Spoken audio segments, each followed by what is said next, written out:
জানো তো চিকেনের যত রকমের রেসিপি আছে তার মধ্যে এই রেসিপিটা আমার সবচেয়ে প্রিয়। নাম হচ্ছে ধনেপাতা চিকেন। এটা বানানোর জন্য নিয়ে নিয়েছি 500 গ্রাম চিকেন। এবার ম্যারিনেশনের জন্য দিয়ে দেবো পরিমাণ মতো লবণ, গোলমরিচ গুঁড়ো, শুকনো লঙ্কার গুঁড়ো, সর্ষের তেল, 1.5 চামচ মতো টক দই আর দিয়ে দেবো 2টো গন্ধরাজ লেবুর টুকরো। তোমরা চাইলে পাতিলেবুও ব্যবহার করতে পারো। এবার সবকিছু দিয়ে মাংসটাকে ভালো করে মাখিয়ে একটা থালা দিয়ে ঢাকা দিয়ে 1 ঘন্টা মতো আমি চিকেনটাকে ম্যারিনেট করে রাখবো। এবার আমি কেটে নিয়েছি একটা বড় সাইজের আলু, একটা বড় সাইজের পেঁয়াজ। এবার কড়াইতে তেল গরম করে তাতে দিয়ে দেবো গোটা গরম মশলা, শুকনো লঙ্কা, তেজপাতা।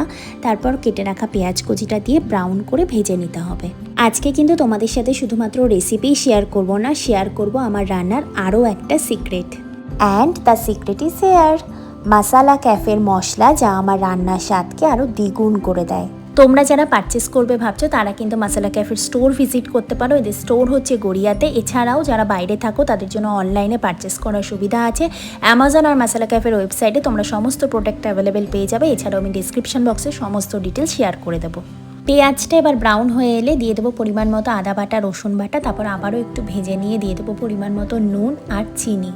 এবার আমি ব্যবহার করব মাসালা ক্যাফে টারমেরিক পাউডার আর রেড চিলি পাউডার।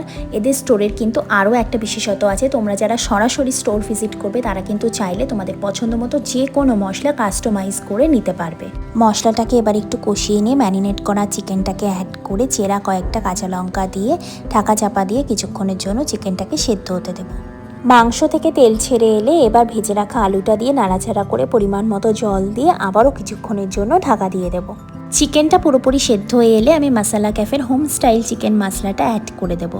আগেকার সময় শিলে বাটা মশলা দিয়ে রান্না হতো বলে সেই রান্নার এক আলাদা স্বাদ ছিল, কিন্তু এখনকার সময় দাঁড়িয়ে বিজি লাইফস্টাইলের জন্য আমাদের এই রেডিমেড মশলাই ভরসা। মাসালা ক্যাফের মশলা কিন্তু ভীষণ অ্যারোম্যাটিক আর অথেন্টিক। তোমরা একবার ব্যবহার করলেই বুঝতে পারবে।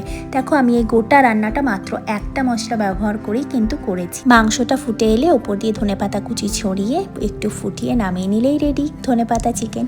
রেসিপিটা ট্রাই করে জানিও তোমাদের কেমন লাগলো। আর এরকম আরও নতুন নতুন ভিডিও দেখতে আমার পেজটাকে অবশ্যই ফলো করে রেখো। টাটা।